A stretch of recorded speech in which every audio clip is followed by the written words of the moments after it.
Hey, everybody. What a great Fleet Week. We've had a great week of sessions.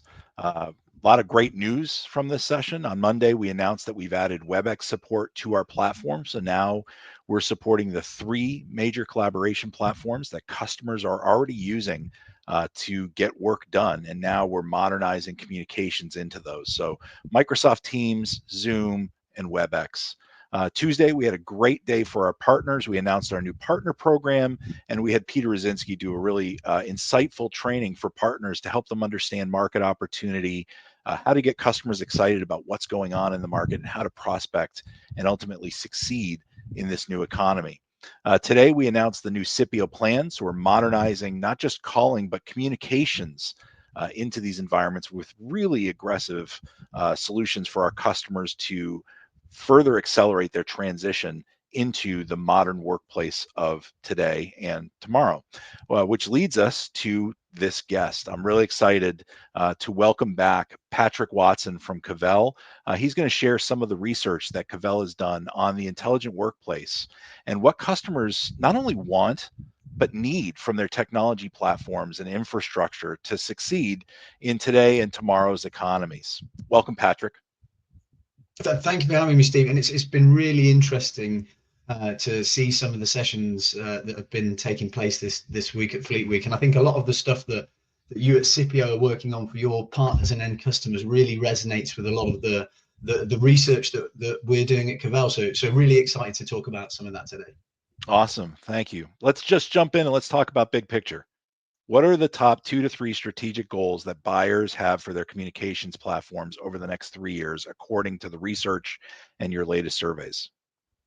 Yeah, so for anyone who's not aware of Cavell, we're an independent research firm. We've been doing research in the communications sphere for more than 15 years now. And every year we survey tens of thousands of businesses globally across the world about their uses of technology, their attitudes towards technology, and ultimately their uptake of different technology. And what you will be able to see on the slide here is the top 3 communications priorities over the next 3 years. So this was a survey of more than 2,000 businesses across North America and Western Europe, and we asked them what were their key strategic communication goals over the next 3 years. And as you can see from the graph on the right, cost reduction is a key priority for so many businesses. Every time we do these surveys, cost never goes away as a primary factor. Businesses are always looking for return on their investment and value for money. So making sure that solutions fit into their budgetary constraints is a really important factor. And pretty much every survey and question that we do, cost appears amongst the top 3 requirements. So having cost-effective business solutions where you can offer ROI to your customers is never going to go away. It's always going to be a factor. So cost we pretty much take as a given. The really important things that I wanted to highlight from this slide. So I just picked the top 5 here. We gave all of the customers that we spoke to a list of about 20 options, and then they could also write in as well about if they had their own specific communication goals. But what I thought was really interesting here is the second most popular strategic priority was using AI. And I realized using AI, and Steve, we've talked about it this week in a number of sessions, is quite a sort of nebulous term. So when we drill down into that a bit and ask enterprises, what do you mean by using AI? Generally, they want to use artificial intelligence to drive better efficiency and better productivity within their businesses. And again, I think it's quite a loose use case in terms of being able to improve productivity and efficiency. How exactly do they do that? And I think a lot of that, Steve, comes down to some of the solutions that you at SIPPIO are looking at and your partners are looking at. Often customers need help to understand those tangible use cases. So whether it's using transcription within Microsoft Teams or WebEx or Zoom, whether it's using auto summarization and auto action items to create that additional efficiency from a customer basis. That's a really key focus for businesses. They're hearing a lot of hype about AI. Lots of us are using it in our consumer lives, and lots of businesses are thinking about, how do I use AI in my business? How do I help my employees become more productive and more efficient? So AI are a really key focus. One of the other the key factors which you see on the right here is cybersecurity and compliance, and I think that really strongly correlates to this demand for AI. As we all know, in order for artificial intelligence to be leveraged effectively across the enterprise, your underlying data is the key foundational element of that. If your data isn't accessible and readable and in the correct context, then ultimately utilizing AI is going to be extremely difficult. So what we've seen is, as there is rising demand for the use of AI, more and more businesses are focusing on the security and compliance around their data, making sure that that data isn't hackable, that it's not going to be able to be ransomware. So I think there's a real correlation between demand for AI services and also increasing demand for cybersecurity and compliance, to make sure that data, and that's in whatever platform that might be, a UCAS system, a CRM system, or a CCAS system, is secure and compliant with local regulations, whether that's regulations in the US. We know there are very stringent regulations in the EU around data sovereignty. So those two, both use of AI and cybersecurity and compliance, really tied together. And one of the things that I want to talk about in more detail later on is customer service. Customer experience and customer service is a really vital differentiator for so many businesses. Increasingly, in a global economy, you're encountering new competition from elsewhere in the world. How do you differentiate as costs are driven down? One of the key ways you can differentiate is with your customer experience provision and with your support provision. And providing better customer service, providing better customer experience is a key strategic priority for a really significant proportion of businesses. And then the final thing which I wanted to highlight on this slide is easier and better telecoms management. So many businesses have got used to having to spend a huge amount of internal time and resource managing their telephony estate. But now, with solutions that I know you've been doing a lot of work with at SIPPIO and your partners, in terms of automating a lot of the management, provisioning and administration of telecoms, there are solutions out there that can really help businesses reduce the amount of overhead and the amount of internal spending that they're having to do in terms of telecoms management. So, as I said, these are just the top 5 that came back from that survey of more than a couple of thousand businesses across North America and Western Europe. But I thought these 5 challenges really relate to a lot of the things that we've been talking about this week during Fleet Week. Yeah, and I think one of the villains in that story is fragmentation. If you look at a lot of those responses, cost reductions are obviously one thing, but the fragmentation has led to out of control costs. The way we've built technology in the past with best of breed, multi-vendor deployments is starting to kind of recede into best of suite. A lot of customers that I talk to are looking at this saying, do I really need a standalone, video system, or do I really need a standalone phone system when I have that capability in this platform? And more of them see fragmentation as an enemy to cost, but also to the rest of what you talked about. AI, if you don't have all of your data consolidated and everything's happening in one place, you've got different AIs, you got different AI algorithms, you got different AI results. You talk about cybersecurity and compliance. That is that is the vulnerability, is the chasm of fragmentation between platforms, and this one's out of sync, or this one's out of date, or this one's out of compliance, and all the way down to juggling all the balls. The telecom expense management, telecom management overall is just a giant challenge. So I know Cavell has laid out a vision for the intelligent workplace, where you guys see unified communications, contact center, CRM, and analytics all working together. We just unveiled the SIPPIO Connect plans this morning to offer customers more than just calling. So calling, texting, analytics, pro services. Why do you see this convergence becoming a priority for buyers at this moment? Yeah, I think what you've just articulated and what you've been talking about during Fleet Week from a SIPPIO perspective really aligns well to a hypothetical concept at Cavell that we're talking about called the intelligent workplace. And what we've done through that enterprise research that I talked about previously, those surveys of thousands of businesses, is try to articulate what we think the business of the future wants to look like. And we've come up with this concept of the intelligent workplace. And I'll explain a little bit about what we mean by that. And you can see it in the diagram here. We know that businesses want to communicate, collaborate, and analyze data. And they don't, to your point, Steve, just want to do that across systems that were once siloed. So if you look at the previous sort of generations of technology, you might have had your PBX system in one place, your contact center system in one place, often on-premise, siloed, very little integration between them. You might have had your CRM system in the cloud, but with little linkage between the UC system or the contact center system and the CRM. And then your productivity suite, often provided by Microsoft or Google, sits separately to that. What we understand from businesses now is that they want to be able to leverage intelligence across their technology ecosystem stack. So it's not just within one siloed place. It's not just being able to apply AI to UCAS, for example, looking at transcriptions and recordings. They want that seamless integration and connectivity between those different systems. And what that allows them to do, if you can integrate these key business systems, your UCAS system, your CCAS system, your CRM, productivity, whatever that might be, if you can integrate that using APIs or software development kits, you can allow data to flow more easily across these different systems through those integrations.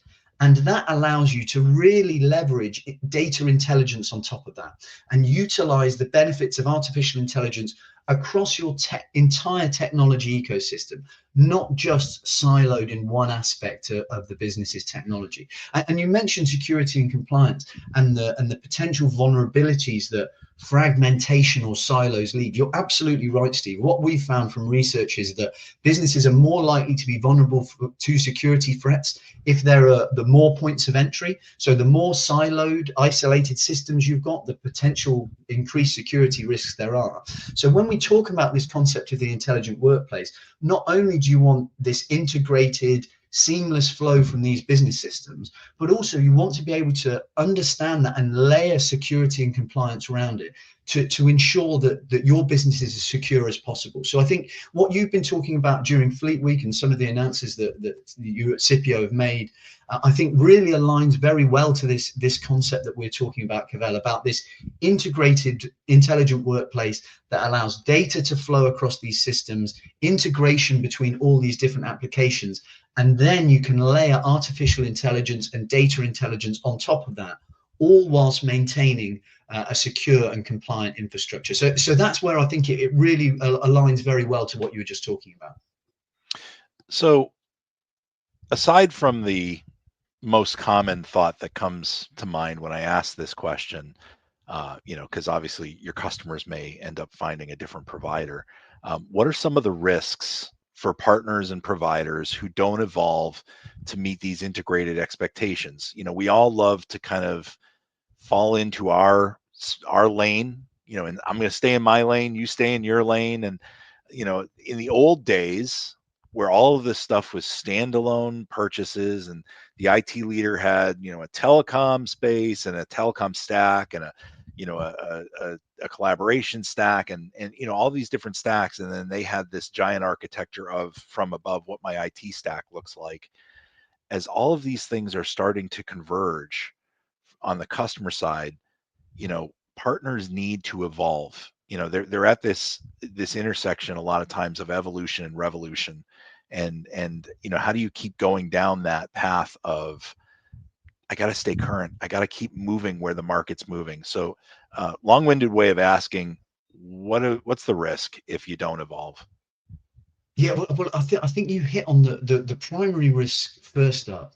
The more services that you can provide to an end customer, the better your customer retention is. The more complex an estate, the more areas that you're adding value in, and this is shown in our research numbers, inherently correlates to your customer stickiness and your customer retention. The more you can help across these different integrated systems, the more areas that you provide as a service provider, it is absolutely key in order to maintain customer relationships. The more areas that you're helpful in, the more difficult it is, or the less likely a customer is to look to migrate away from your services. Mm-hmm. On a secondary point, if we look at a financial aspect, if you, as you said, Steve, previously we had very siloed providers, just like we did siloed business systems. You had a PBX vendor, you had an IT vendor, you had a CRM specialist. That only gives you a small proportion of the end user business pie. If you only sell PBX solutions, you're only ever going to be able to access the PBX proportion of that business's budget. If you can offer services across the suite, UC services, maybe formal contact center, informal contact center, maybe CRM, maybe analytics, call recording, those other value-added services that equip there, you're actually opening up a much larger proportion of business revenue that you can generate for yourself. So I think there's a key financial aspect there into opening up, many more channels in terms of being able to sell services to customers. And the sort of final point there, if you don't look to offer a more holistic selection of services, you're potentially not meeting the requirement of the modern business who is looking at the intelligent workplace. Our research has shown that buying decisions were previously, often within technology, they were very much a tech-led purchase. It might have been the IT manager who was ultimately responsible for procurement of the contact center system or the PBX system. Actually, our research shows now that decision from a business perspective is taken by a much more holistic range of providers. So you want to be able to offer solutions that help all of those different business personas with any business. That might be a sales manager, it might be a HR director, it might be a CFO, it might be related on the financial side. The decision-making process when it comes to technology purchases is also much less siloed to one individual. It's much less likely to be a tech-led decision. It's much more likely to be a holistic decision across the business. And by offering more and more of their solution stack, you can reach more and more of those buyer personas. And I think that really reaches into the sort of final key point here. If you look at what technology providers, and I deliberately use the phrase technology providers rather than communication providers. Yeah. If you look at the solutions technology providers are offering, their portfolios have grown massively over the last few years. So if you're not offering a converged portfolio with all the benefits that brings, you are potentially losing out to a competitor who actually does have an integrated UC and CC offering, for example, and can offer the businesses some of the benefit of that. So I think the risks are multiple in terms of losing customers by poor customer retention, missing out on business revenue, not reaching all of the key stakeholders in a buying decision, and potentially being edged out by competition who are looking at a more converged, broader portfolio and taking that to your customers. So I want to run a thesis by you, Patrick. Please. One of the challenges that when I talk to partners today is that they're at this intersection of evolution and revolution. And, a lot of the partners have evolved from, coming through the ranks of selling long distance and circuits or selling standalone phone systems. And they evolved in 2020 to the unified communications as a context, as a service space to help serve those customers in 2020 that needed something overnight. It was a forced evolution, but it was an easy evolution, right? And now they're looking at they're being told a lot of times that there's no more steam in that space. You need to take a left turn onto revolution. You need to learn contact center. You need to learn AI. You need to learn cyber. You need to learn all of these things. But the challenge that a lot of them face in trying to make that left turn is that not only is it all new technology that I've got to, rapidly come up to speed on to be a subject matter expert that my customers depend on, but number two, and you hit on it, it's that buyer persona. A lot of times we tell partners that, the buying decision in contact center is made by the contact center supervisor, not the IT leader. And that creates a challenge for partners, because a lot of them are connected to the IT infrastructure. They're not connected to the rest of the line of business. So there's this, again, a giant chasm between who I'm talking to as a partner and who I need to talk to inside of the business. But I'll come back to your research. Problem point one, you need to lower costs. The problem point, I think it was 5, telecom expense management. Yep. Fragmentation of these procurement processes has created a challenge for the customer, because they realize that, hey, just letting the contact center department go buy whatever they, procure whatever they want for them, because cloud just enables it. I don't have these pre-requirements. I don't need to wait for infrastructure to get up to date. So, if I need to start supporting omni-channel, I just go out and get it, has led to that challenge. And I think there's a tremendous opportunity. This thesis, this long-winded way of getting to the thesis, is that this is actually an opportunity. It's not just a risk, but it's an opportunity for partners to use their connectivity with the IT technology buyer to gain access to those buyer personas, because the decision needs to be more holistic. So it's not that, hey, I got to pick the right horse, or I got to find my way to this person or that person because they're making decisions on an island. The business is actually flying all the decision makers to the same island. So as long as you've got one bridge there, that's an opportunity. Thesis, good, bad? Yeah. What do you think? No, absolutely. I couldn't agree more. The fact that, as I said, when we were talking about risks, I think it's a challenge, but you're right. It is absolutely an opportunity for your partners who are already engaged with those customers. They're already in a trusted advisor role. I completely agree. The primary piece is being there and talking to someone of value. And just because their relationship might be with the comms manager or the network manager doesn't mean that they're going to be left out of a decision. It just means that being able to have that wider discussion about those other areas, whether that be, and contact center is the most obvious one that is sort of supplementary to telephony or connectivity. It doesn't mean you're going to be left out of the decision, but being able to demonstrate some knowledge to that customer gets you into that decision-making process with whoever those other business buyers might be. And Steve, I think you raised a really interesting point, which is a challenge for businesses. If you've come from a traditional telco or network background, maybe you don't have quite the extensive expertise internally about contact center, for example. That's when you have to be able to leverage a partner who does have that to assist you in those deployments. So I think from a reseller, from an agency, master agent perspective, you need to select the right partners who are going to equip you, not just with the right technology solutions to cover as much of a customer's technology requirements as possible, but are also going to be able to support you in terms of knowledge and assistance in deploying those and selling and deploying those solutions to end customers. So you're absolutely right. I think the fact that your partners are already in there as a trusted advisor to these end businesses is, first of all, an advantageous position. You just need to be able to take advantage of it with expertise in those other areas. So your research has highlighted the growing demand for convergence between UC and contact center and customer experience overall. What do you think is behind it? What are buyers hoping to achieve with the shift? Yeah, it's really interesting, and our research shows that there is increased demand.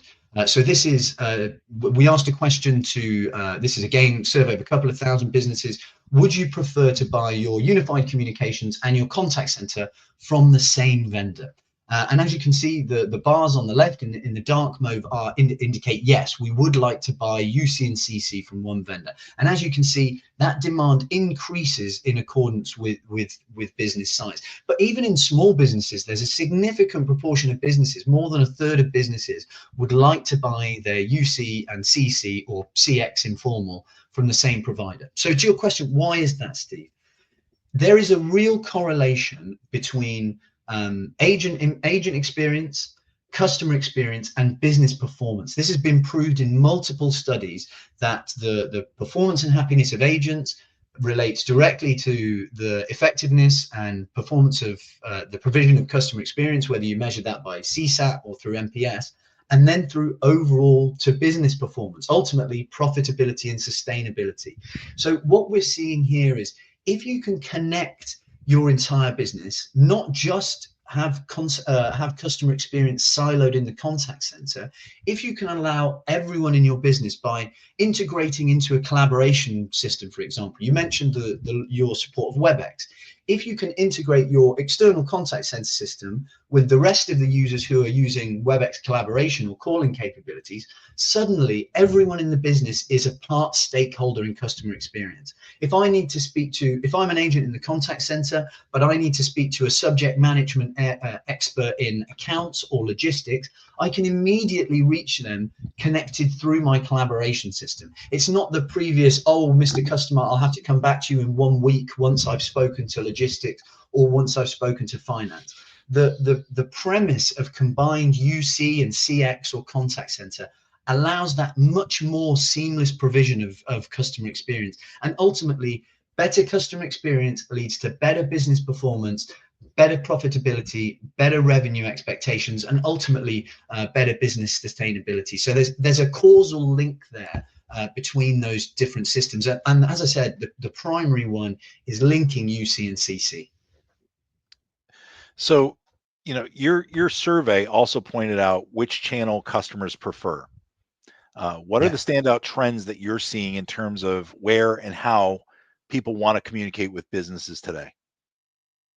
Well, I think the key trend, Steve, is that it is becoming broader and broader. You mentioned omni-channel previously in terms of the contact center. And what we're seeing is a much broader range of communication challenges. So again, this comes from the same survey. We asked all of those businesses, how do customers communicate with you? And as you can see, the most popular mediums are still what you would consider those traditional mediums, email and the telephone.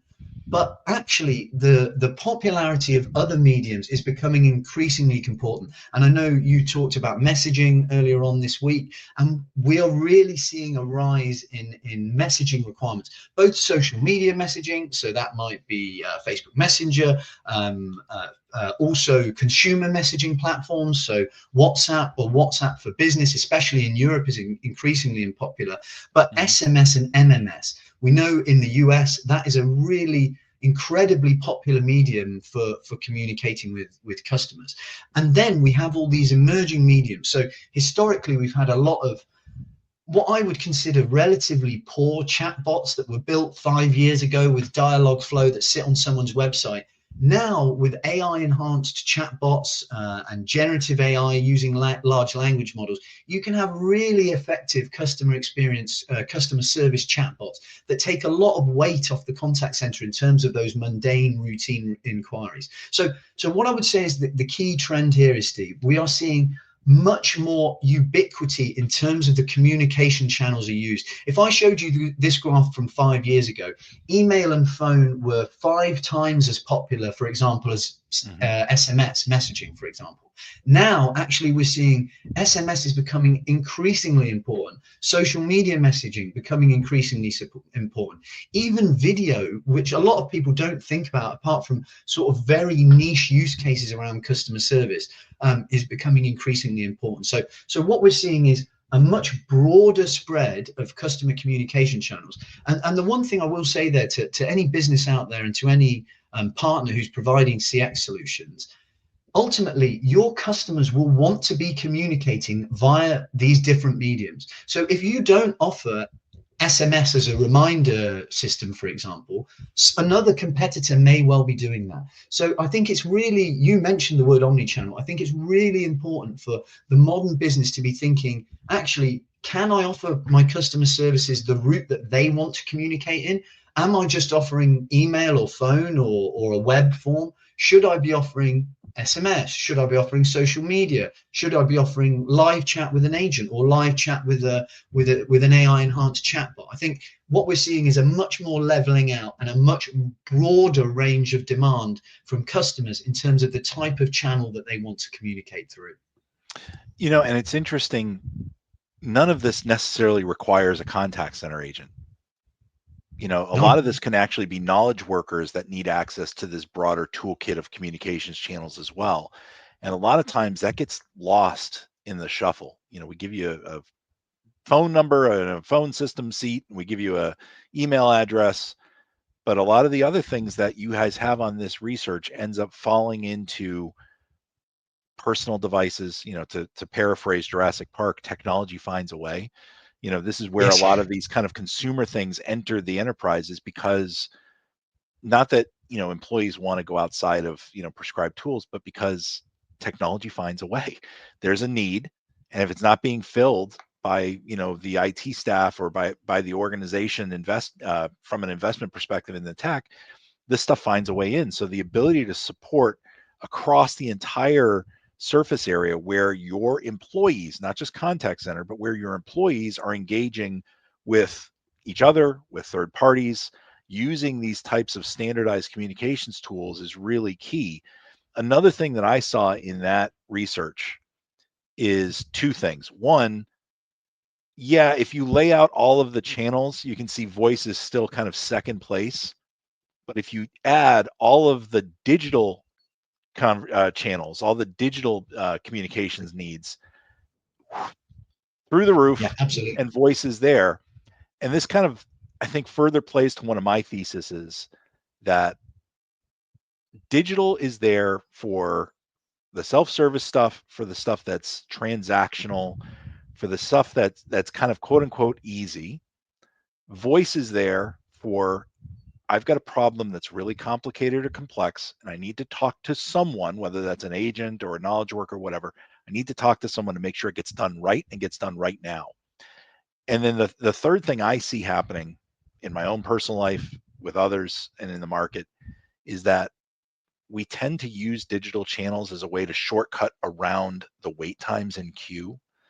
I know it's going to take forever, so I'm going to take to social media, and I'm going to, post something on social and try and get the brand to interact with me that way. So the research, I think, is really interesting. But again, it shows voice is not enough anymore.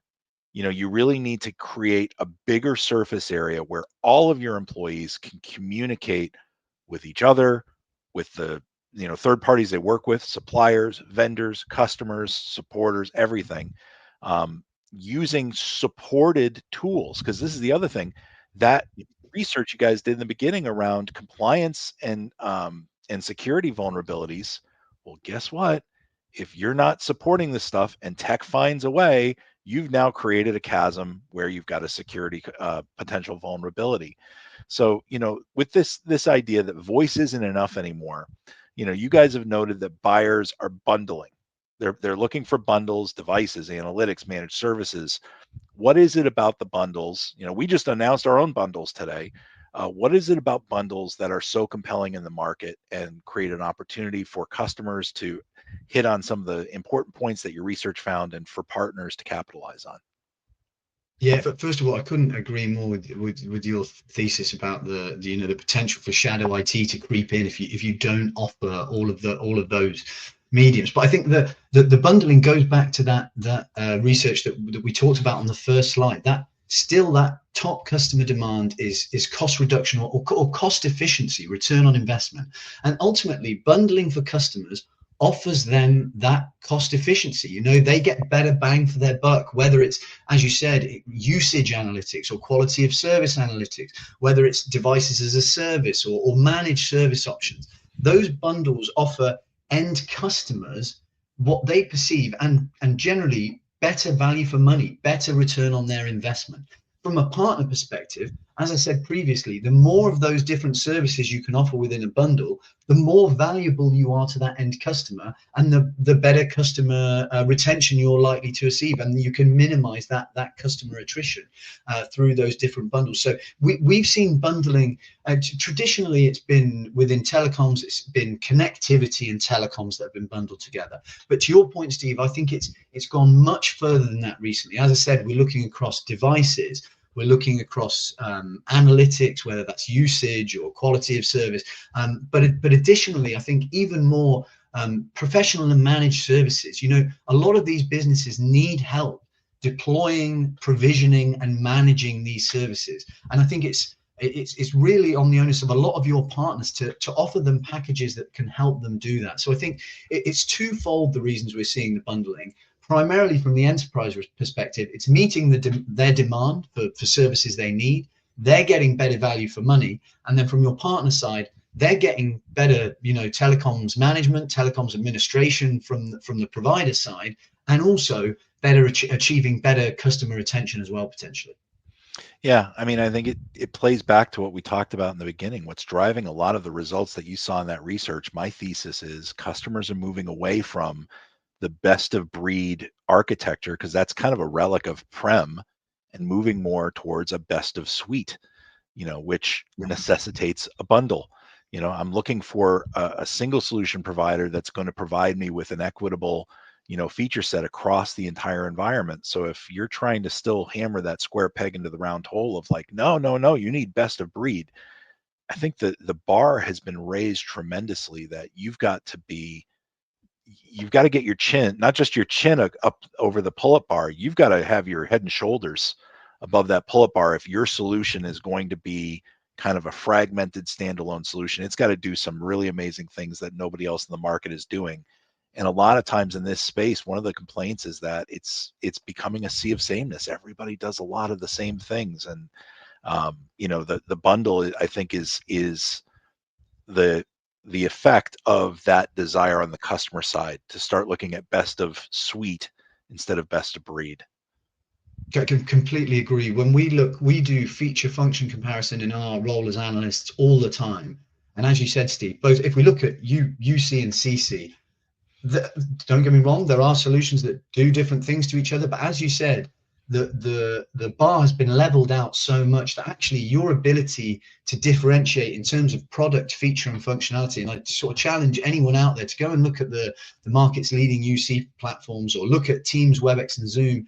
The capabilities are very similar. There are some nuanced cases where one does something better than the other, but you're right. I think the value of that combined suite is potentially the real asset. I think, as you said, it's increasingly difficult to differentiate on a standalone product. Yeah, exactly. So, you've said the partner has evolved, and the best partners of today and the ones that are going to survive tomorrow are going to be the ones that think more like a consultant, instead of just kind of like a dealer, or a value-added reseller. What capabilities do you think partners need to succeed in this new buyer environment?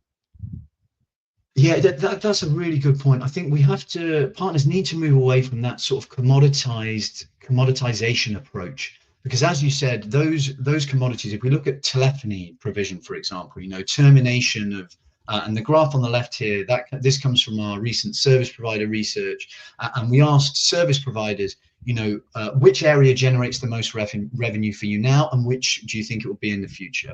And so if you look at something like telephony enablement, so termination, minutes, numbering, at the moment, 40% of providers think that generates the most revenue for them now. If we look into the future, that drops significantly to around 20%. And we know that because minutes and termination and numbering prices are falling. They have been falling for years. It's more and more difficult to generate the same revenue and margin on those particular product sets. Whereas when we look at value-added services, some of the things that we talked about before, Steve, in terms of analytics or AI enhancement, for example, as you can see, the amount of providers, only around 16% of providers think that that's their biggest revenue driver right now in 2024. When you say in the future, a really considerable proportion, nearly 45%, 45% of those providers think that actually value-added services are going to be their biggest revenue driver. And that could be across professional and managed services. And when we come back to talk about that concept of the intelligent workplace, being able to truly not just be the trusted advisor for telecoms, but actually the trusted advisor in a number of different areas is really important for providers. And I think that's the key piece that providers need to be able to do. They need to be able to offer expertise in order for their end customers to achieve a concept like the intelligent workplace. And they do that both with their own trusted advisor status, with their own knowledge. But additionally, Steve, it goes back to that point I was talking about previously. I don't expect every reseller in the United States or in the United Kingdom or in France or wherever that might be to be an expert in UCaaS, CRM, productivity tools, and CCaaS. If you're a small business, that is almost impossible. What you need to be able to do is to leverage the skills of a partner who can assist you in those areas. So I think it's a combination of using your own knowledge as a provider, using your own knowledge of your own customers. What do they need? What are they looking for?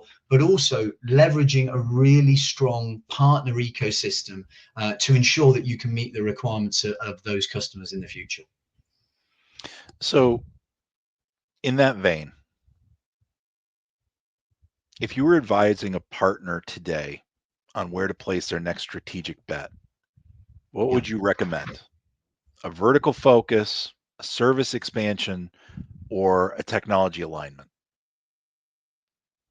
When you put it like that, I would have to say technology alignment. But I think all three of those areas are potentially important. So our recent research showed that nearly 10% of service providers actually see vertical focus as their key differentiator. And Steve, Mhm. that's above anything else. That's above price or above feature and function. They actually see their expertise in a particular vertical, which might be hospitality, for example, as their number one differentiator. So vertical focus can be key. Service expansion, I think, can be important, as we've talked about, across those other areas. But the reason that I highlight technology alignment, I think the majority of the partners that we've spoken to and we've heard from this week during Fleet Week, I think their real asset is their knowledge of their own customer base. That's something that I don't have as an analyst. That's something that their competitors don't have. You don't have that in-depth, detailed knowledge of your customers. So my key piece of advice there in a line with technology alignment would be to understand your customer base. Where have you won traditionally? What are your key targets? And to make sure that the technologies that your customers need, that you can offer at the level that they want. So if you see your customers moving towards collaboration solutions, make sure that you have a suitable collaboration solution. If you're seeing increased demand for informal contact center solutions, that might be call recording with AI enhancement, for example, do you have that in your portfolio? I think ultimately vertical focus important, service expansion also important, but really making sure that the technology that you have in your portfolio is aligned to your customer demands. I think that's the most critical thing that's going to be the difference between successful service providers and those that are potentially left behind in the future. Yeah, I mean, I think the answer is yes. I think all three of Yeah, these things are crucial, yeah, exactly. moving forward. To your point, vertical focus really ties into being able to talk about the outcomes. It's not just talking about something like messaging and video and phone, but when you're in a higher education, environment, being able to talk about the impact it makes on student services enhancements or facilitating secure communications between faculty and research. Service expansion, obviously, you need to start leaning into a more comprehensive toolkit. You can't go to market with that best of breed approach. And I think your key point on technology alignment, your value add as a partner isn't that your guys rack and stack anymore, and that you bring that you're a value added reseller of this particular product. Your solution, you talked about it earlier, you're a consultant. You're driving business outcomes and finding partners. And I like the way you frame that, because in the past, suppliers used to kind of just be this transactional, I make a product, I give you some margin, and that's my role. And really looking at vendors like SIPPIO, where we really want to be a true partner to our partners. Not just giving you a product and margin, but giving you the services to help you kind of succeed into this space, I think is really an interesting insight. I think it's the partners of tomorrow are really going to embrace all of that, kind of the three legs of that stool, to truly become that trusted advisor and consultant to the customer. Last question. If you and I, God willing, are sitting here at Fleet Week again, what do you think the biggest shift we'll be talking about in how customers buy and use communications Well, I think it goes back to our concept of the intelligent work. And as I said, this is a hypothetical concept. I don't think a lot of businesses are there yet, but I think it's where the market's going in terms of a much more holistic, seamless approach to technology provision, moving away from siloed purchases. As you said, in certain cases, some businesses will have requirement for best in breed. But as you said, Steve, the gap between those solutions in different areas, I personally think is shrinking. And I look at feature function comparisons on a daily basis. So I think the biggest shift we'll be talking about is even less siloed purchasing, even more looking for partners who can, as you said, offer that consultative, trusted advisor role across as much of the technology estate as possible. So that move away from siloed purchasing decision towards businesses, towards providers that can really help in all of those different areas, and not only can help, as you said, Steve, transact. I might be able to sell a UCaaS system, I might be able to sell a CCaaS system, but how do I effectively make that work together? How does that ultimately achieve my business goals, to use your phrase, in terms of business outcomes? How does that help achieve that? And I think that's what's going to be the difference for partners of tomorrow. And I think that's what's going to make the difference when enterprises are shifting away from these siloed purchasing decisions. We already talked about the amount of personas within a business that are making any purchasing decision being a much broader range. That's what we're going to see more of. These business purchasing decisions are not going to be siloed by one person or one department. They're going to be business-wide decisions. How is buying a new UCaaS system going to integrate with our other systems? What business benefits does that bring us? And ultimately, they're going to be looking for partners that can help them deliver that. So I think it's this move away from individual to a much more holistic decision when it comes to technology strategy and provision. Awesome. Thank you, Patrick, for joining us at Fleet Week. I think this was a great kind of capstone or a bookend to an incredible week of information that we've shared.